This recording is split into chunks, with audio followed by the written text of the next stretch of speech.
वेदांशी की शादी एक रईस परिवार में हुई थी। नितेश का अपना बिजनेस था, लेकिन वेदांशी हमेशा पागलपंती दिखाती रहती थी, इसलिए उसे सब बेवकूफ कहते थे। उसके पति नितेश उसे हमेशा समझाया करता। देखो वेदांशी, थोड़ा दिमाग से काम लिया करो। अब तुम बच्ची नहीं रही, और ना ये तुम्हारा मायका है कि हर कदम पर कोई तुम्हारा साथ देगा। आखिर मैं तो 24 घंटे तुम्हारे साथ नहीं रह सकता ना। ठीक है जी, जैसा आप कहोगे मैं वैसा ही करूंगी। शादी को 1.5 साल हो चुका था, लेकिन वेदांशी में कोई बदलाव नहीं आया। उसने एक दिन पूछा, माँ जी, आज खाने में क्या बनाऊं? तो सुमन ने कहा, घर में जो भी हो बना लो। मैं जरा अपनी सहेली के घर किटी पार्टी में जा रही हूँ, 2-3 घंटे में आऊंगी। और सुनो, दरवाजा बंद करके रखना, तुम्हारा कोई भरोसा नहीं, पता चले घर में कोई घुस आए। वेदांशी बोली, माँ जी, मैं बेवकूफ थोड़ी ही हूँ। मैं अपने घर में किसी को नहीं घुसने दूंगी। आप जाइए, मैं तब तक खाना बनाती हूँ। सुमन चली गई। फ्रिज में तो भिंडी है, गाजर है, दही है, अरे ये तो पालक और हरी मिर्च भी है। लेकिन इन सबको कैसे पकाऊं? मुझे तो ऐसी सब्जी बनानी भी नहीं आती। माँ जी ने कहा था कि जो घर में हो वो बना लेना। यहाँ तो इतनी सब्जियां हैं। तभी किसी ने दरवाजा खटखटाया। अरे दरवाजे पर कौन आया? रुको, अभी आती हूँ। मामा जी, आप? लेकिन आपकी बहन तो किसी पार्टी में गई है। जब तक वो आए आप बाहर ही रुकिए। लेकिन बहू, बाहर क्यों? मैं तो दूर से आया हूँ, सफर में थक गया हूँ, भूख भी लगी है। सुमन ना जाने कब आएगी। वेदांशी ने कुछ सोचा और बाहर एक कुर्सी लाकर रख दी। मामा जी, जब तक माँ जी आए आप यहाँ बैठिए। ठीक है, बैठता हूँ, लेकिन एक घूंट पानी तो पिला दो। एक घूंट पानी अभी लाती हूँ। वह अंदर गई और गिलास में पानी भरा। उसे देखकर सोचने लगी, एक घूंट मांगा है, ये तो गिलास भर गया। खाली करके एक घूंट ही ले जाती हूँ, वरना कहेंगे कि बहू बेवकूफ है जो एक घूंट मांगने पर गिलास भरकर पानी ले आई। बहू, घर में पानी नहीं है क्या जो इतना पानी लाई हो?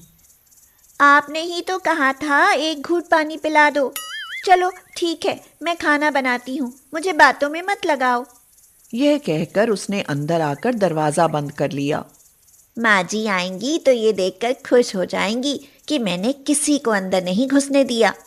अब जल्दी से सब्जी बना लेती हूँ। अरे मुझे तो ये भी नहीं पता कि इस सब्जी में कितना पानी डालूं। वैसे भी कई सब्जियां हैं, पकने में टाइम लेंगी, डाल ही देती हूँ। वेदांशी ने सब्जी में एक जग भरकर पानी डाल दिया। 2-2.5 घंटे गुजर गए। मामा जी बाहर ही बैठे रहे। सुमन ने आकर जब अपने भाई को देखा तो हैरानी से बोली, अरे भैया, तुम कब आए? बड़े दिन बाद आए हो, लेकिन बाहर क्यों बैठे हो? पता नहीं सुमन, भाई तुम्हारी बहू ने तो अंदर ही नहीं आने दिया। मुझे बैठने के लिए बाहर कुर्सी देकर अंदर से दरवाजा बंद कर लिया। दरवाजा खोलो बहू, तुमने मेरे भैया को घर में क्यों नहीं घुसने दिया? देखा माँ जी, मैं कितनी समझदार हूँ। मैंने दरवाजा नहीं खोला और ना ही किसी को घर में घुसने दिया। हे भगवान, मेरे तो भाग्य ही फूट गए जो मुझे ऐसी बहू मिली। मैंने क्या अपनों को भी घर में घुसने के लिए मना किया था? ये तो बेवकूफ है। तुम अंदर आओ भैया, और नहा धोकर खाना खा लो। हाँ माँ जी, बड़ी मेहनत से खाना बनाया है मैंने। वैसे बनाया क्या है? आपने ही तो कहा था जो घर में हो वो बना लेना। लेकिन घर में से बनाया क्या है? माँ जी, जो था वो सब बनाया है। सुमन ने पतीली से ढक्कन हटाकर देखा तो उसे देखकर गुस्सा आ गया। वह गुस्से में बोली, सत्यानाश कर दिया। तू आ गया नितेश, देख तेरी बेवकूफ पत्नी ने आज क्या बनाया है। अब मुझसे और बर्दाश्त नहीं होता है। ये क्या किया तुमने वेदांशी? वो माँ जी ने ही तो कहा था कि जो घर में हो बना लेना। जो हो का मतलब ये नहीं कि जो भी घर में हो सब कुछ एक साथ बना लेना। मगर तुमको समझाना तो भैंस के आगे बीन बजाना है। तुम कभी समझोगी या नहीं? मैं समझ गई, मैं सब समझ गई। समय गुजरता गया। नितेश को बिजनेस में घाटा होने लगा। उसने शेयर मार्केट में जो पैसा लगाया था वो सारा डूब गया। उस पर बहुत कर्ज हो गया। नितेश बहुत परेशान था। कर्जा उतारने के लिए उसने बैंक से 30 लाख रुपए का लोन लिया। माँ, मैंने बैंक से 30 लाख का लोन लिया है। अभी करीब 1-2 लाख रुपया और चाहिए। क्या करूं? कहीं से इंतजाम नहीं हो पा रहा है। तू चिंता मत कर बेटा, पुश्तैनी गहने किस काम आएंगे। ले ये पकड़ और अपने बिजनेस में लगा, गहने तो फिर बन जाएंगे। माँ, ये पैसे और गहने संभाल कर रखना। वेदांशी को पता नहीं चलना चाहिए। वो तो बिल्कुल बेवकूफ है। कहीं किसी को पता ना लग जाए। इनकी जरूरत 3-4 दिन बाद पड़ेगी। अलमारी में छुपा कर रख देती हूँ। वेदांशी सुबह जब अलमारी के कपड़े समेटने लगी तो इतने पैसे और गहने देखकर चौंक गई।